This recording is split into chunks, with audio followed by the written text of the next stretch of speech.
আজকে আমি ইঁচড় রান্না করেছি, সেটাই তোমাদের সাথে শেয়ার করছি। আমি কিভাবে ইঁচড়টা রান্না করলাম সেটাই তোমরা দেখবে প্লিজ। অসাধারণ হয়েছে, মাংসকেও হার মানাবে এইভাবে ইঁচড় রান্না করলে। আমার ছেলেকে তো দিয়েছি, ছেলে রুটি দিয়ে খাচ্ছে। রুটি বলো ভাত বলো সবার সাথে অসাধারণ লাগবে। ভিডিওটি স্কিপ করো না। আমি কিভাবে করলাম, এইভাবে ইঁচড় রান্না করলে মাংসের স্বাদকেও হার মানাবে, এতটাই স্বাদ হয় খেতে। সারা বাড়ি গন্ধে মোমো করছে। এই ইঁচড় রান্না করেছি, কেউ বুঝতেই পারছে না যে এটা মাংস না ইঁচড় রান্না করেছি। তাহলে চলো আর বেশি কথা না বলে রেসিপিতে যাওয়া যাক। নমস্কার বন্ধুরা, আপনারা দেখছেন কুকিং হাউস অফ অনিমা। আজকে একটা দারুণ স্বাদের ইঁচড়ের রেসিপি তোমাদের সাথে শেয়ার করব। তার জন্য দেখো ইঁচড়গুলো ঠিক আমি এইভাবে কেটে নিয়েছি। এর সাথে আমি আরও কিছু উপকরণ আছে, সেগুলো কেটে নেব। তাই সবার আগে দেখো আমি গ্যাসটা অন করে দিয়ে একটা বাটির মধ্যে জল দিয়ে দিয়েছি। দিয়ে আমি ইঁচড়টা দিয়ে দিলাম। ভিডিওর শুরুতেই একটা লাইক দিয়ে কন্টিনিউ করো বন্ধুরা। এবার এর মধ্যে দেখো অল্প একটু আমি নুন দিয়ে দিলাম। এবার ইঁচড়টা সিদ্ধ করে নেব, তারপর ফিরে আসছি, দেখতে থাকো বন্ধুরা। দেখো ইঁচড়টা সিদ্ধ করে নামিয়ে রেখেছি, একটা কড়াই বসিয়ে দিয়েছি, কড়াইটাও গরম হয়ে গেছে। এবার আমি এখানে দিয়ে দিলাম সর্ষের তেল। এই রান্নাটা আমি সর্ষের তেলেই করব, তার জন্য দেখো আমি 3 চামচের মতো সর্ষের তেল দিয়ে দিয়েছি। এবারে দেখো এখানে আমি নিয়ে নিয়েছি একটা শুকনো লঙ্কাকে দুভাগ করে, 2টো তেজপাতা আর 2টো এলাচ ছিঁড়ে নিয়েছি, লং আর দারচিনি নিয়ে নিয়েছি, সেটা আমি দিয়ে দিলাম।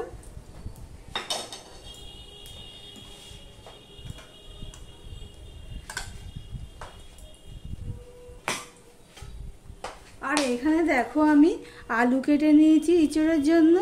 এবার ফোড়নটা হয়ে গেছে। এবারে এখানে দেখো নিয়ে নিয়েছি পেঁয়াজ কুচি, রসুন কুচি, টমেটো আর 4টে কাঁচা লঙ্কা। এবার দিয়ে দিচ্ছি পেঁয়াজ আর রসুন।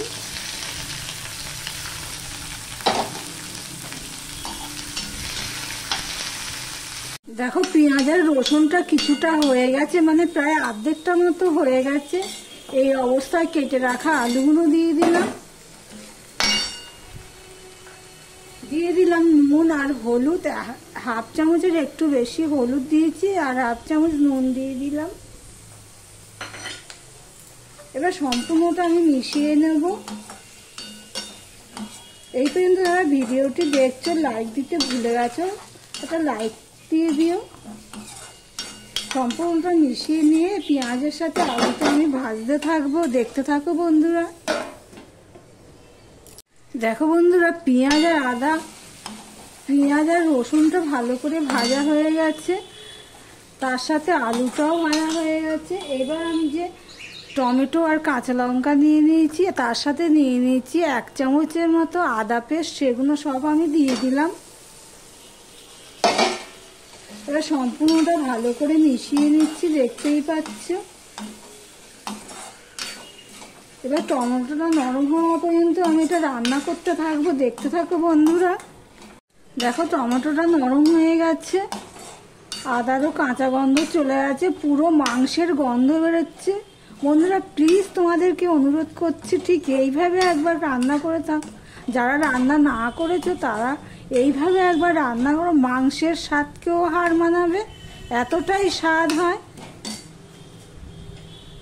এবার দেখো কিছু মশলা অ্যাড করব, তার জন্য 1 চামচ ধনের গুঁড়ো, 1 চামচ জিরের গুঁড়ো, একটুখানি হলুদ আর লঙ্কা গুঁড়োটা অল্প একটু দিয়েছি, কেননা আমি 4টে কাঁচা লঙ্কা দিয়েছি।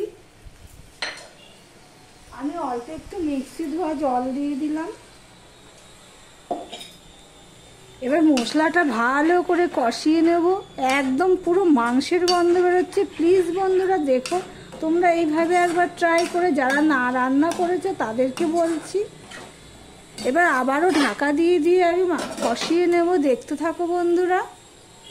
এইভাবে ইঁচড় রান্না করলে মাংস ছাড়া মাংসের স্বাদ পাওয়া যায়, এতটাই স্বাদ হয়।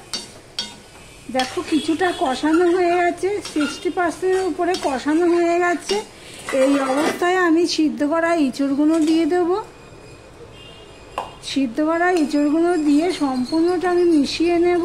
মিশিয়ে নিয়ে আমি কষাতে থাকবো যতক্ষণ না মশলার গায়ের থেকে তেল ছাড়ে, ততক্ষণ পর্যন্ত আমি কষিয়ে নেব। দেখতে থাকো বন্ধুরা।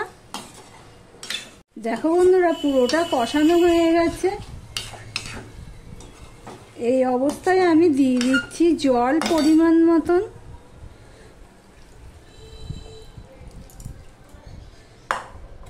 দেখো জলের পরিমাণটা আমি ঠিক বুঝে দিতে হবে, কেননা এটা তো বেশি ঝোল হবে না, মাখো মাখো তরকারি হবে। দেখো কি ফাইন হয়েছে, মনে হচ্ছে মাংস রান্না হয়েছে, এতটাই সুন্দর গন্ধ বেরোচ্ছে। আমি আর জল দেবো না, এবার আমি ঢাকা দিয়ে এটা ফুটতে দেবো 3 থেকে 4 মিনিট। দেখো বন্ধুরা, ঢাকা দিয়ে আমি 3 থেকে 4 মিনিট ফুটিয়ে নিয়েছি। দেখছো থিকনেসটা ঠিক এরকম হয়েছে। এর মধ্যে আমি দিয়ে দেব অল্প একটু গরম মশলা দিয়ে দিলাম, দিয়ে দিলাম একটুখানি চিনি, আর এখানে দেখো 1 চামচের মতন ঘি নিয়েছি, সেই ঘিটা আমি দিয়ে দিলাম।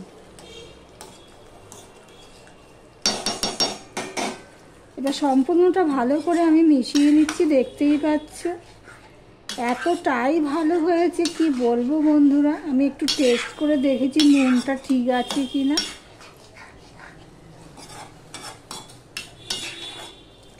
এবার মিনিট খানিক আমি ঢাকা দিয়ে রেখে দেব। তাহলে ভিডিওটি আজকের মতন এখানেই শেষ করলাম। আবার অন্য কোনো রেসিপি নিয়ে চলে আসবো, সঙ্গে থেকো বন্ধুরা।